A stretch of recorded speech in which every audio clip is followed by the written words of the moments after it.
Hey, so I have info on the new Kraven the Hunter movie that's coming out, and yes, it's R-rated, which I'm finally glad that Marvel is allowing R-rated projects to happen. I don't know if they decided that, well, since we have Deadpool and it's rated R, other projects could be rated R. And I know that Sony isn't Marvel, but there is a close association between the two. And I've heard that Blade is going to be R rated.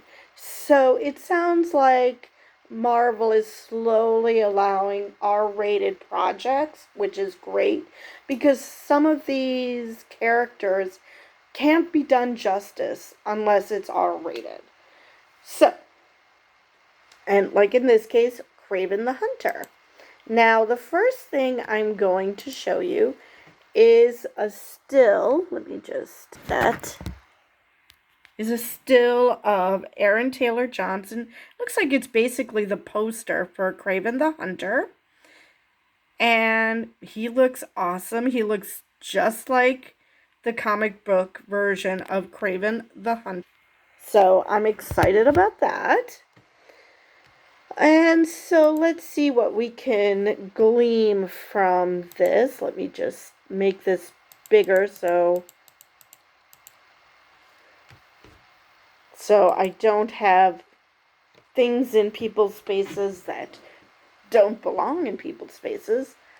So, of course, like I said, Aaron Taylor Johnson is playing Kraven, aka Sergei Kravinoff.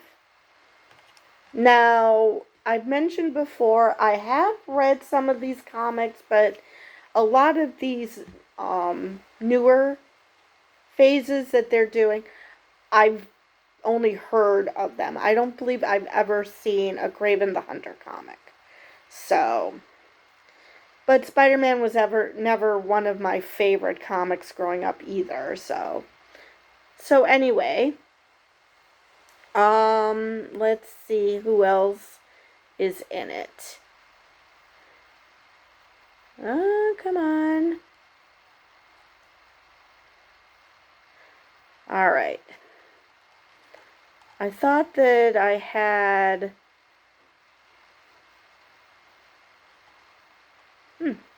Okie dokie, so let's just go to the synopsis. The hunter becomes the prey when Kraven must wrangle the rampaging rhino, which is played by Alessandro Nivola. The horn-headed supervillain, otherwise known as Alexei Sitsevich. Taylor Johnson leads a cast that includes Ariana DeBois as Calypso, which she looks good in it. Who, for those of you who watched the trailer, you would know what I'm talking about. The priestess and Kraven's love interest, who has served as a Spider-Man villain in her own right. Fred Hetchinger as Kraven's half-brother, Dmitry Smerdyakov. The masked master of disguise called the Chameleon. So, since they're mentioning that, I wonder. Now, this is from comicbook.com, so I don't know if they're mentioning it because he becomes Chameleon in the movie or just so people know that he's a comic book character. I'm not sure. And Russell Crowe as Kraven and Dimitri's father, Nikolai Kravinoff. The official logline is Kraven the Hunter is a serial story about how and why one of Marvel's most iconic villains came to be. Set before his notorious vendetta with Spider-Man, Aaron Taylor Johnson stars as the titular character in the R-rated film. So that's all I have on that. And it's supposed to open October 6th. So yeah, that's all I have on that. I am excited for it because it sounds like Sony's finally figuring out the superhero movie stuff. So yeah, I'm excited about this. As usual, I'm probably going to watch it depending on whether the reviews I read doesn't completely turn me off.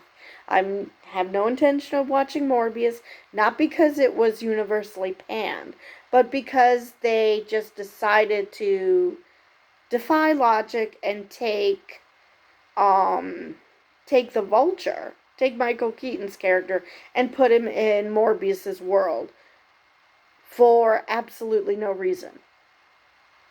That somehow the spell did that. Okay, everybody else who knew who Spider-Man was just forgot, but the Vulture ends up in a different universe. Oh, that's just... Anyway, so yeah, I'll read the reviews and decide if I want to see the movie. But so far, it looks really good, really gruesome.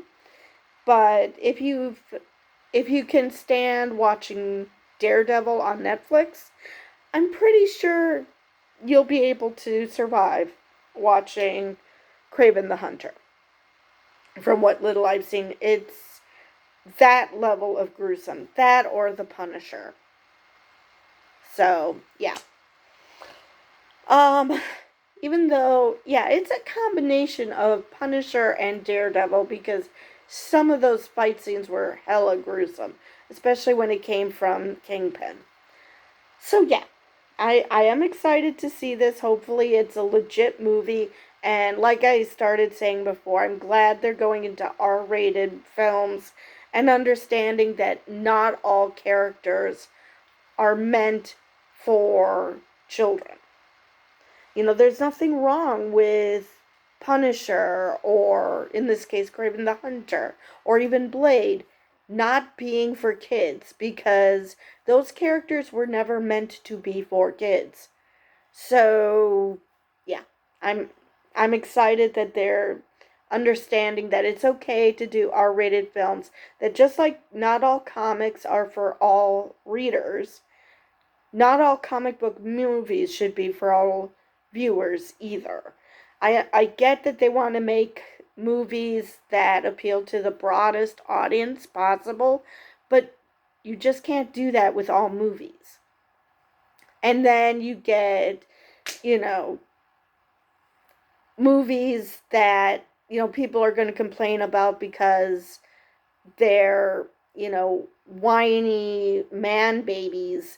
So you're not going to please everyone anyway, so why not just make a good movie or a good TV show and not worry about people whining that they can't take their kids to see it, or they're whining because there aren't enough, heroic white men in it or something.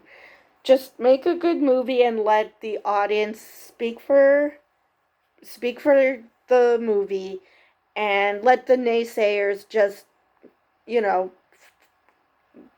take a long walk off a short pier.